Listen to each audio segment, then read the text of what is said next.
Messieurs, je voulais vous faire réagir aussi à ces conditions de détention de Mohamed Amra. On se demande s'il va continuer à sourire. Gérald Darmanin a annoncé la couleur ce matin, régime sec de détention, donc isolement, promenade limitée, surveillance 24 heures sur 24, téléphone 2 heures par jour, mais sous écoute. Bon, enfin, on se demandait quand même si c'était pas sous écoute en général, ça me semble évident. Ouais. Quand on veut sévir, Jules Torres, finalement, on y arrive. En tout cas, on peut, et d'ailleurs, c'est pas pour rien qu'il a été placé dans la prison de Condé-sur-Sarthe, qui est l'une des prisons les plus sécurisées de France. Et d'ailleurs, vous savez que Gérald Darmanin veut placer les 100 plus grands narcotrafiquants dans des prisons à l'isolement. Et a priori, Condé-sur-Sarthe et celle qui est privilégiée pour justement qui est sur la liste qu'il a visité, Gérald Darmanin, mais qui est privilégiée. Donc évidemment, il faut placer Mohamed Amra à l'isolement. Il faut lui éviter de faire plus de mal qu'il en a déjà fait, parce que il fanfaronne depuis maintenant plusieurs jours dès qu'on le voit. Il a du sang sur les mains. Il a pas lui directement, mais les personnes qui l'ont extraite de son convoi, ont tué 2 personnes. Un homme qui allait avoir un enfant, un autre qui en avait 2. Ça, il faut quand même le rappeler. Donc évidemment, la France doit punir très sévèrement Mohamed Amra, quitte même à ce qu'il finisse sa vie en prison. Moi, j'ai pas de problème avec ça. Après, on voit bien que là, notre droit nous oblige, même à Mohamed Amra, à lui accorder 3 visites par semaine, à lui accorder 1 heure de sortie, ça c'est normal. À lui accorder 2 heures d'appel par semaine, ça c'est normal, mais en tout cas il sera dans une cellule de 10 mètres carrés, bien surveillé. Il n'aura pas la vidéosurveillance qui est réservée à Salah Abdeslam notamment, parce qu'a priori il n'y a pas de risque qu'il se suicide.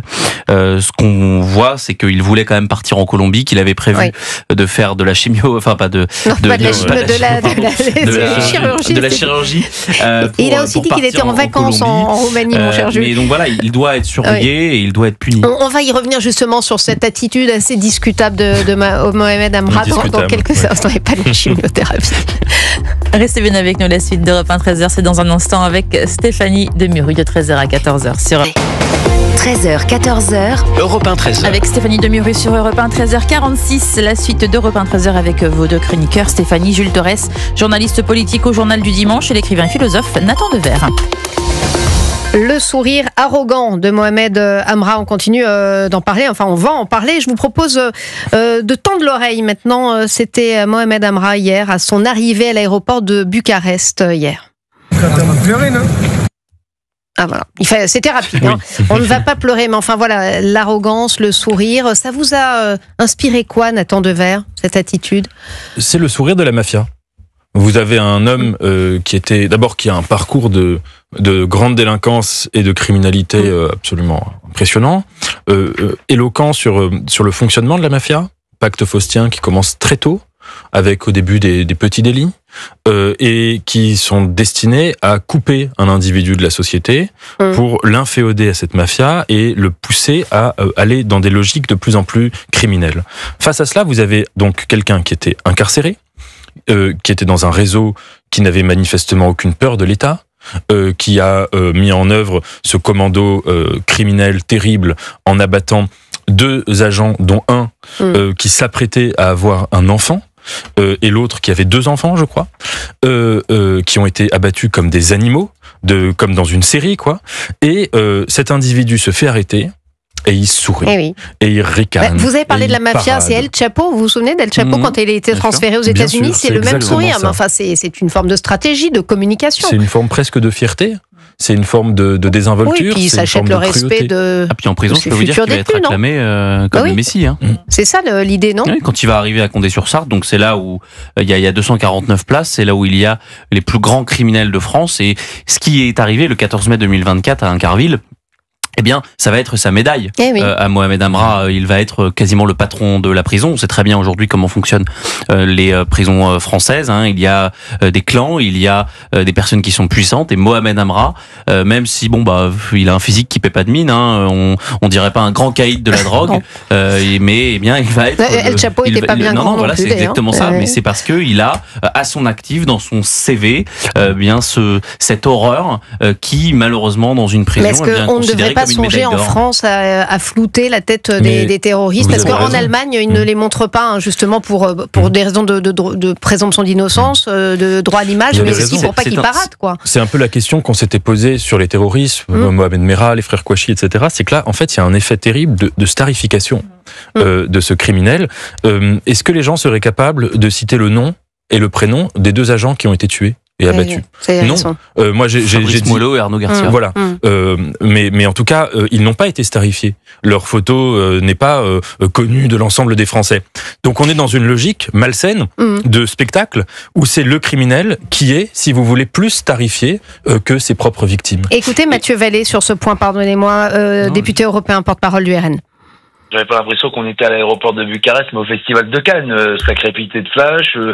J'étais très étonné que la police d'élite roumaine le fasse passer par l'aéroport comme si c'était un travel tour et qu'il s'enregistrait et qu'il montait dans l'avion comme tous les autres passagers. Donc j'étais plutôt rassuré après que sur le tarmac, le GIGN le prend en charge, l'escorte jusqu'à Vélizy-Villacoublay, puis au tribunal judiciaire de Paris, puis à la prison de Condé-sur-Escaut. On voit qu'on a la chance d'avoir une unité d'élite, le GIGN, qui est professionnelle, qui est très spécialisée dans notamment l'escorte de détenus très sensibles et dangereux. Jules Torres. Non, mais en fait, c'est la starification Ouais. des plus grands criminels. Moi, il y a quelque chose qui m'avait heurté. C'est une affaire pas du tout similaire, mais vous savez, c'est le tueur d'un patron américain du secteur de l'assurance qui s'appelait Luigi Mangione et qui est devenu quasiment une star aux États-Unis. Eh bien, parce qu'il était perçu comme celui qui, avait osé faire ce que tout le monde voulait, s'en prendre aux assurances, alors qu'il a quand même tué quelqu'un de plusieurs balles dans le dos. Ouais. Dans le dos, Je m'en quand souviens, même. c'est Et quelques mois. il faut s'en rappeler. Et donc, oui, c'est quelque chose qu'on voit à l'heure des réseaux sociaux. Il y a des images qui paraissent. Il y a des stars, il y a aussi un discours anti-système. Quand on voit par exemple que il y a des slogans dans les manifestations qui nous disent qu'un bon flic est un flic mort, eh bien c'est ce à quoi. Mais ce qui frappe, c'est qu'il il ne semble pas avoir peur, parce que quand on a peur, on n'a pas. Il a vraiment un visage illuminé. Hein. Mohamed Amra, on le voit là en Roumanie. Stéphanie, c'est quelqu'un qui est passé par tout le prisme judiciaire. Aujourd'hui, Mohamed Amra, c'est le produit de notre laxisme. Sa première condamnation aurait dû intervenir quand il avait 11 ans. Il a eu une dizaine de classements sans suite entre sa 11e et sa 15e année. Sa première condamnation, elle intervient quand il a 15 ans. Et là, aujourd'hui, il a 30 ans, il a autant de condamnations que la longueur de son bras. Et sa dernière condamnation pour cambriolage, il avait pris seulement 18 mois, alors qu'il aurait dû avoir plusieurs années de prison, puisqu'il avait déjà 20 condamnations à son actif. Pénale, c'est toujours le même Bien problème, Nathan Dever. J'aurais quand même un désaccord avec Jules. Mais il faut pour le débat. Oui, quand même. Donc j'en ai trouvé Merci. c'est que je ne pense pas que la starification des criminels soit un fait spécifique à notre époque et que ce soit lié aux réseaux sociaux, etc. Je crois que c'est une passion qui est presque transhistorique. On peut songer à Stendhal, à la fin du Rouge et le Noir. On peut songer à un texte méconnu de Hegel en 1807 qui s'appelle Qui pense abstrait, où il parle de la passion des gens pour le visage du criminel. Est-ce qu'il est beau? Est-ce qu'il est laid? Est-ce qu'il va incarner physiquement le mal par sa monstruosité? On peut songer au condamné à mort de Genet, un assassin si beau qu'il fait pâlir le jour. Donc si vous voulez, je crois qu'il va nous faire toute la littérature. Non, mais on peut faire toute une sorte de... en effet, c'est une pulsion qui est vraiment malsaine de croire que le mal métaphysique s'incarne physiquement dans le visage de quelqu'un. Et ça joue sur tout ce qu'il y a de plus sensationnaliste, de plus macabre en nous. Pour ma part, je dois dire une chose, je n'ai pour ce Mohamed Amra que du mépris, que de l'indifférence. Cet individu ne m'intéresse pas et j'ai pas envie... que ça devrait susciter normalement. Bien sûr. Oui. Et j'ai presque même pas envie de m'indigner de son sourire. J'ai pas envie de le voir, son sourire. Je préfère penser aux 2 agents que les siens ont fait buter comme des chiens. Il faudrait flouter, effectivement, la tête de... Oui, ou lui mettre une cagoule comme ça se fait dans beaucoup d'affaires, et notamment de narco en Colombie, au Mexique, par exemple.